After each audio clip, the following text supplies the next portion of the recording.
नमस्कार बंधु माने आपण मानंकु स्वागत मोर ही चैनल को।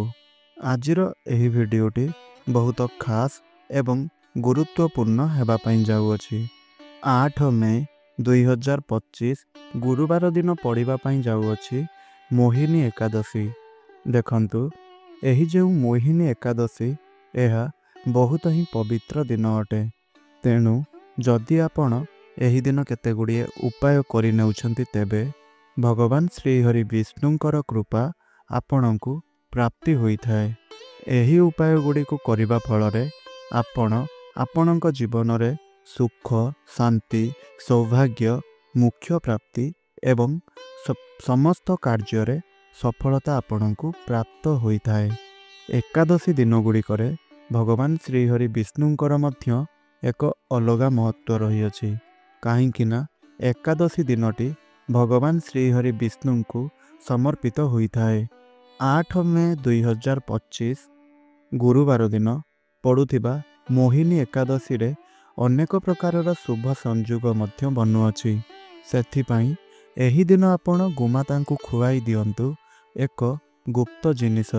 एही जेउ जिनिस गुडी को आमे आपणंकु कहिलु जदि आपण एही जिनिस गुडी को गोमाता को खुआई देउछंती तेबे आपणंकु कोटि पुण्य प्राप्ति हेबो।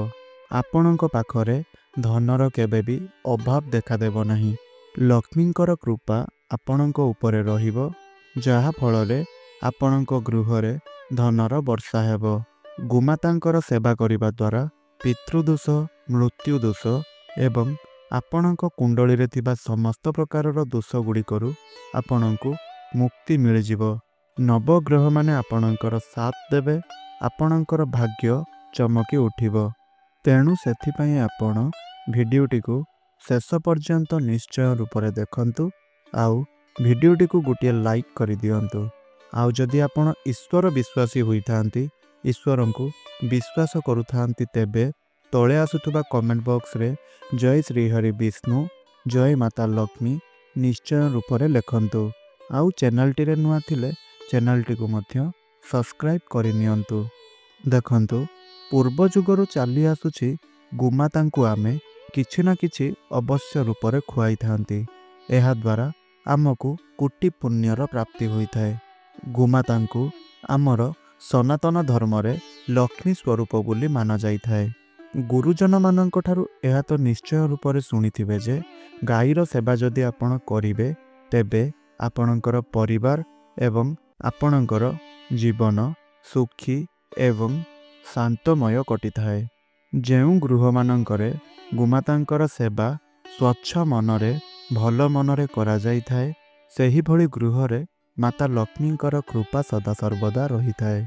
एवं जेउ घरे गोमातांकर सेवा करा जाई न थाए सेही भली घर मानकरे अनेक प्रकारर बाधा विघ्न सबु देखा देई थाए। गाई को रुटी खाइबा पई देबा द्वारा घरे सुख समृद्धि बढ़ी थाए। एहा सहित गाईर पूजा करिबा द्वारा 33 कोटी देवादेवींकर पूजा आपण एका सांगरे करि देई थांती। देखंतु आपणकर घरे प्रस्तुत होइतिबा प्रथम रुटीटी जदि आपण गोमाता को खाइबा पई दियंती तेबे आपणंकु समस्त देवी देवतांकर आशीर्वाद प्राप्त होई थाए। आमर हिंदू धर्म रे गाई को गुरु ग्रहंक सहित जोड़ा जाई अछि। एथिपाई आपण जदि गुरुवार दिन अर्थात एही मोहिनी एकादशी दिन रुटी उपरे माने आपणकर घरे जो प्रथम रुटीटी प्रस्तुत करा जाई अछि सेही रुटीटी को आनी ता उपरे आपण एक चुटकी हळदी पकाई करी सेही रुटीटी को नहीं जदि आपण गोमाता को खुआई देउछंती तेबे आपणकर गुरु ग्रह मजबूत होई थांती। जेउ व्यक्ति विशेष माने मानसिक रूप से किछि चिंतित अछंती सेही भली व्यक्ति विशेष माने रुटी उपरे गुड़ रखी करी गोमाता को खाइबा पई दियंतु। एपरी करिबा द्वारा आपणकर समस्त चिंता समस्त डिप्रेशन आपणक मुंडरू उहुराई जाई थाए। जदि आपणको लागुछि आपणकर कौनसी ग्रह खराब अछंती तेबे आपण आपणकर घरे प्रस्तुत करा जाइथिबा प्रथम रुटीटी को आनी गोमाता को खाइबा पई दियंतु।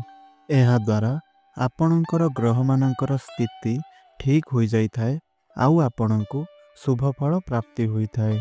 ଯଦି ଆପଣ ଏହି ମୋହିନୀ ଏକାଦଶୀ ଦିନ ଗୋମାତାଙ୍କର ପୂଜା କରୁଛନ୍ତି ତେବେ ଆପଣଙ୍କୁ ଭଗବାନ ଶ୍ରୀହରି ବିଷ୍ଣୁଙ୍କର କୃପା ପ୍ରାପ୍ତି ହେବା ସହିତ 33 କୋଟି ଦେବାଦେବୀଙ୍କର କୃପା ମଧ୍ୟ ପ୍ରାପ୍ତି ହୋଇଥାଏ ଏବଂ ଆପଣଙ୍କ ଉପରେ ଆସୁଥିବା ସମସ୍ତ ଦୁଃଖ କଷ୍ଟ ଗୁଡ଼ିକୁ ଗୋମାତା ନିଜ ଆଡ଼କୁ ହରଣ କରି ନେଇଥାନ୍ତି।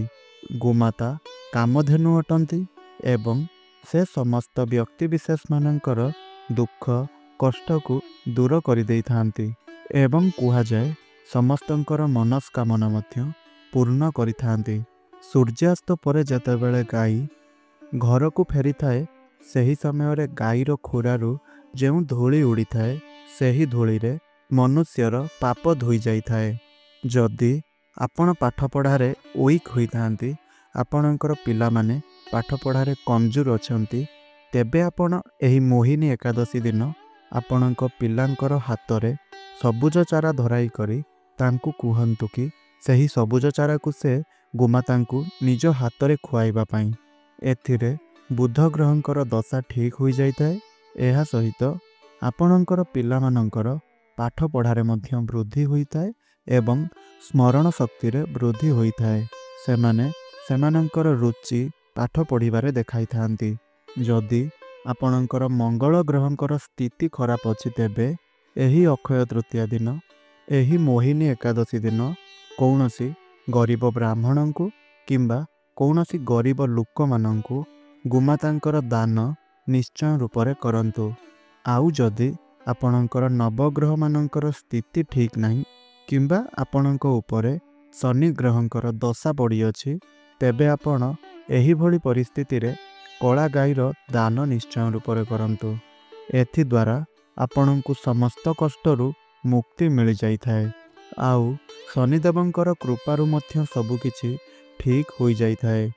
ଯଦି ଆପଣଙ୍କର କାର୍ଯ୍ୟ ବନ୍ଦ ହୋଇପଡ଼ିଛି ଆଉ ଆପଣ ସେଥିରେ କେତେ ବି ଅଧିକ ପରିଶ୍ରମ କରିବା ପରେ ମଧ୍ୟ ସେହି କାର୍ଯ୍ୟରେ ଆପଣଙ୍କୁ ସଫଳତା ମିଳିପାରୁନାହିଁ, ତାହା ହେଲେ ସେହିଭଳି ବ୍ୟକ୍ତିବିଶେଷ ଗୋମାତାଙ୍କୁ ରୁଟି ଖାଇବା ପାଇଁ ଦେବା ଉଚିତ ଏବଂ ଗୋମାତାଙ୍କର କାନରେ ସେହି ବ୍ୟକ୍ତି ଜଣକ ନିଜର ଯାହା ବି କିଛି ମନସ୍କାମନା ରହୁଛି ସେହି ମନସ୍କାମନାକୁ ନିହାତି ଭାବରେ କହିବା ଉଚିତ।